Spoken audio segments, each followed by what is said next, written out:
My name is Olivia. I've been married to my husband James for 3 years, and we're expecting a baby soon. But ever since I got pregnant, James has been acting a bit strange. Morning sickness has been really tough on me right from the start of my pregnancy. Instead of showing concern, James would say, "Hey, aren't you being a bit lazy?" without a hint of worry. I'm struggling with morning sickness. Give me a break. Pregnancy isn't an illness, you know. What about dinner?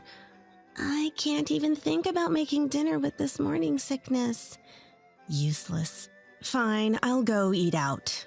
What about me? If you're going to slack off, then fend for yourself. I can't believe this. At this point, James was the one working, and I was dependent on him. That's how I felt. I used to work before getting pregnant, but I had to take a leave of absence because the morning sickness was unbearable. Luckily, my workplace was understanding and allowed me to take parental leave, which was a big relief. When James came home, he seemed to have had a few drinks and yelled, "The master is home." "Stop it, you're disturbing the neighbors." Hey, I'm the one supporting you here. I told you, I'm just taking a break because of the morning sickness. Must be nice being a woman. Just say you have morning sickness, and you don't have to do anything. I wish I could get pregnant and take a break. I was really angry and said, "You have no idea how hard this is for me." Yeah, I don't. Someone who sleeps all day wouldn't understand how hard my job is. I used to work too, you know. But now you're a housewife. That's not the point. Ugh, you're annoying. You're ruining my buzz. I'm going to bed. With that, he cut off the conversation and went to the bedroom. But the next morning, he was completely different and apologized, saying, "I'm sorry." "Did you say those things because you were drunk?" "I had quite a bit to drink." "That's no excuse. I didn't mean it. I was just drunk." "It still hurts to hear those things." "I'm really sorry. I mean it." "Don't do it again." This kind of thing happened a few times, but as time went on, James's behavior got worse. Especially noticeable was how he would criticize the difference in status between my family and his. "You should be grateful to my family. Our child will be the heir, after all." "What do you mean?" "My prestigious family compared to your average salaryman family. There's no comparison." Is lineage really that important these days? You don't get it. Noble blood has its own value. Isn't what you're doing now and how you grow more important? That's why you're hopeless," he said, dramatically waving his hands in a dismissive gesture. But the truth is, his family is just an average salaryman family too, and they're not even part of a big corporation. In fact, when it comes to the companies we work for, my family's is higher up. I never really thought about the social standing of our families, but it seemed to matter a lot to James. Besides, when we were both working, I actually earned more than he did. I didn't really understand what he meant by status. "So you're saying that no matter how hard I work and earn, it doesn't matter because of my lineage?" "That's right." "What about people who built huge companies in one generation, like Steve Jobs?" "Stop it. You're just making excuses." "I think it's a valid point." "No, it's an excuse. This is why people with ordinary backgrounds are..." "You married this ordinary person, remember?" "I did you a favor by marrying you." At that, I was visibly angry, and he seemed to realize he'd gone too far and quickly left the room. He wasn't like this before I got pregnant. What happened to him? Should I get a divorce? I thought about it, but with a child on the way, I couldn't bring myself to leave him. Besides, I thought he might go back to being the man I married once the baby was born. I thought so. On the day of the delivery, he was at the hospital but got kicked out of the room by the nurse for saying things like, "It can't be that painful," and "This is taking too long. Can I go to sleep?" After that, I couldn't bring myself to see him, and he didn't meet our child until I was discharged.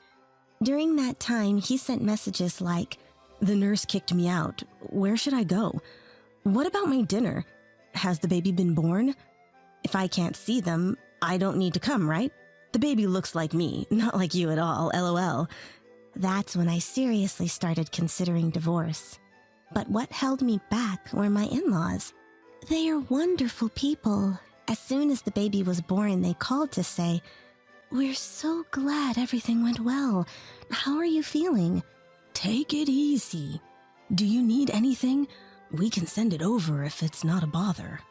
They've always been so kind to me, even more so than my own parents. The thought of taking their grandchild away from them made it hard to go through with the divorce. I invited them to the hospital to meet their grandchild, and they were delighted. They came, all the while concerned about my well-being. "Congratulations, Olivia. The baby is adorable."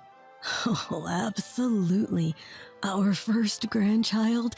Thank you, Olivia. "I'm glad you could see your grandchild. By the way, where's James?"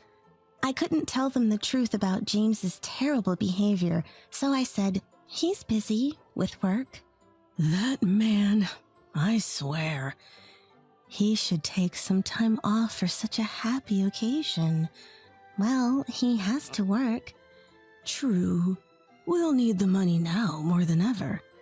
"Please let us know if he does anything wrong." I wanted to tell them everything, but seeing their joyous faces as they looked at their grandchild, I couldn't bring myself to do it. "I will." Melissa, my mother-in-law, seemed to sense something was off. "Are you okay?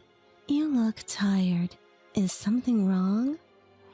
I felt tears coming and started to cry. "Is it related to James not being here today?" Women's intuition is sharp. I began to open up. "Actually, I've been struggling with James's behavior since I got pregnant." Really? Don't hold back. Tell me. "He said I was lazy when I had severe morning sickness. He even said he wished he could slack off, too.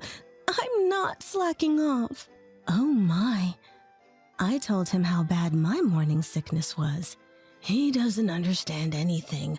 Calling a pregnant woman with morning sickness lazy. "Even during childbirth, he was so terrible that the nurses kicked him out. I didn't want to see him, so I didn't call him." "I see." Unbelievable. I'll give him a piece of my mind. Daniel was visibly angry, his face red. "But I'm hoping he'll go back to the way he was once the baby is born. I thought maybe it's just a case of the baby blues. So for now, please let it be." "You're very kind, Olivia." If Olivia says so, we'll leave it for now. But if he acts up in front of us, we're taking you home. No questions asked. "That's fine with me. And if anything else happens, don't hesitate to tell us." Exactly. Your and the baby's well-being is what matters most. My in-laws said this and gently squeezed my hand. With these two around, I can make it through. And my husband should go back to being himself. That's what I thought as I was discharged from the hospital. But he never changed. When I got home, he said, "Finally back, huh? Hogging the baby all to yourself. This is my heir, you know." "It's because of your attitude." "Oh, already in a bad mood. That's not good for the child." He was fine when my parents came to celebrate the birth, but reverted back as soon as they left. Seeing this, I knew he was doing it on purpose. About 2 weeks after giving birth, Melissa contacted me. "We'd like to come over for a baby celebration this Sunday. Are you up for it?" "I'm fine, thank you." "Don't worry about us." "How about we have lunch together?" "Oh, we couldn't impose. We'll bring lunch." "Thank you." "It's no problem. We're coming to your home after all. You should take it easy for a meal." "Melissa." "See you then." After ending the call with Melissa, I told my husband, Melissa and the others are coming for a baby celebration this Sunday. All right. Make sure to entertain them properly. You're not going to help? I'm the man of the house. I don't need to. I'm tired from just giving birth. If it's that serious, you should have stayed in the hospital. You're discharged, so you're fine. You're just exaggerating. I can't believe, Like I've said, pregnancy isn't an illness. Just get everything ready. With that, he left for work. I did the bare minimum cleaning and prepared coffee, waiting for Sunday. On the day of the celebration, unfortunately, my husband had work in the morning and would join us in the afternoon. My in-laws arrived and immediately began fussing over me. How are you feeling? You're not pushing yourself, are you? If you're sleep deprived, you can leave the baby with us and rest. Thank you. Then they looked at the baby and said, The baby was cute when born, but has gotten even cuter. The eyes are just like Olivia's. Maybe the nose is from James. Seeing them so happy made me feel good, and for the first time since the baby was born, I felt at peace. Around lunchtime, we decided to eat as the baby was asleep. Daniel brought out some appetizers and said, Eat whatever you want. Don't worry about us. The celebration is also for the new mom, you know. Melissa, Daniel, thank you. Just as we were enjoying our meal, my husband came home. I'm back. Mom, Dad, welcome. It's been a while. How have you been? As the greetings were exchanged, my husband noticed the appetizers on the table and yelled at me. Hey, my parents are here, and you bought this cheap stuff? How many times have I told you pregnancy isn't an illness? Stop slacking off. I was shocked. I never thought he'd say such a thing in front of my in-laws. He then turned to them and said, Sorry, Mom and Dad. She's not very thoughtful. I'll have her make something else right away. When I looked at my in-laws, Melissa looked surprised, and Daniel was clenching his fists, looking down. My husband misunderstood their reaction as anger towards me and continued, See? Get moving. Ever since she got pregnant, she's been like this, always claiming morning sickness and slacking off. I never thought she'd be this kind of woman. After about 5 minutes of his rant, Daniel had had enough. Did you say the appetizers were cheap? Yes, I did. Sorry about that. She probably got them from the local supermarket. Unable to bear it any longer, I interjected. Actually, Daniel bought those. What? Stop lying. He bought them from a department store's food section. Sorry they're not up to your standards. You... Realizing he was at a disadvantage, my husband's face fell apart. No. I thought Olivia bought them. Even so, how could you say such things to a woman who just gave birth? I didn't raise you to be like this. But she's been slacking off. That's not true. I've been dealing with severe morning sickness and physical limitations. That's no big deal. Melissa chimed in. What are you saying? I told you I was hospitalized due to severe morning sickness when I was pregnant with you. But she didn't need to be hospitalized, so she's fine. You don't get it. Pregnancy is tough. And who do you think was carrying your child? Olivia. My husband looked flustered, his face turning various shades. I went to my room and returned with a diary and divorce papers. I would have reconsidered if you'd behaved in front of your parents. This diary contains everything you've said to me. It's enough evidence for a lawsuit. That could be fabricated. After what you did in front of us, that's unlikely. We'll support Olivia if she goes to court. Daniel. I can't believe you're my son. I don't want to think of him as my son anymore. Really? Hey, Olivia, would you let us re-educate him? Maybe we messed up his upbringing in the first place. Melissa, look, if we're the ones who messed up, let us try to fix it. If it doesn't work, you can divorce him. We'll cut ties too. Even you, Mom? All right. James, be grateful to Daniel and Melissa. I'll wait until your re-education is complete. If there's no improvement, then we'll divorce.